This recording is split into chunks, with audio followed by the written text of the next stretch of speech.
Perkenalkan Ustadz, nama saya Sevia dari Bekasi. Sepia. Iya, oke. Pertanyaannya Ustadz, ada hubungannya dengan bandel tapi di kalangan remaja menuju dewasa Ustadz.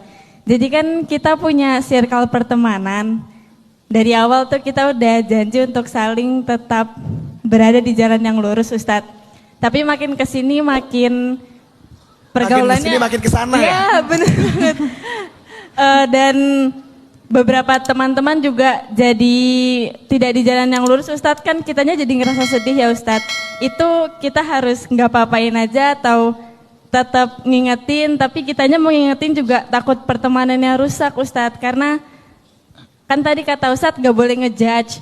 Gitu aja Ustadz, terima kasih. Oke, Mbak Sevia circle-nya The Nurul's bukan? Bukan. Oh bukan orangnya. Kayaknya aku The Nurul's bukan? Beda ya? Beda. Silakan Ustadz.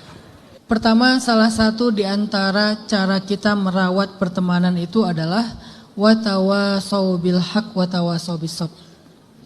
Salah satu cara kita merawat pertemanan itu saling menasehati dalam kebenaran dan saling menasehati dalam kesabaran. Kenapa kita harus rawat circle pertemanan? Karena dia berpengaruh sekali kepada kita. Nabi sendiri bilang, almar'u ala dini khalilih. Seseorang itu tergantung circle pertemanan terdekatnya. Jadi kalau circle kita itu terlalu ke kiri, kita pasti ketarik ke kiri. Kalau circle pertemanan kita itu terlalu kaku, kita juga kebawa kaku gitu.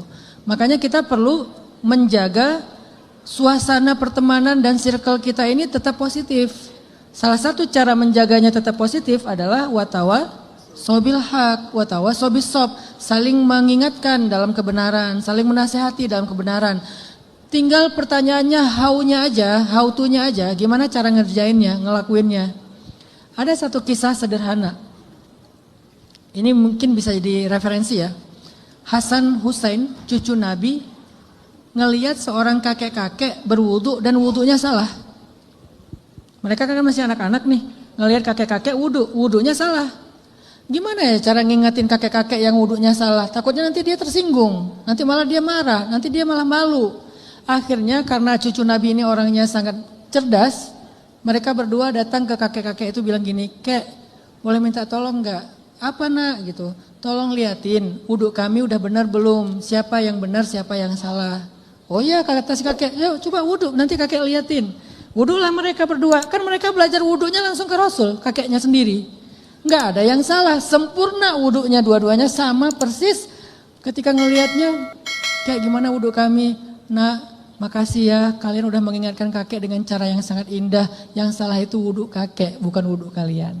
Oh gitu ya cara istinsyak, oh gitu ya cara untuk memasukkan air ke hidung, oh gitu ya cara kumur-kumur, oh gitu ya ngusap ke wajah dan seterusnya.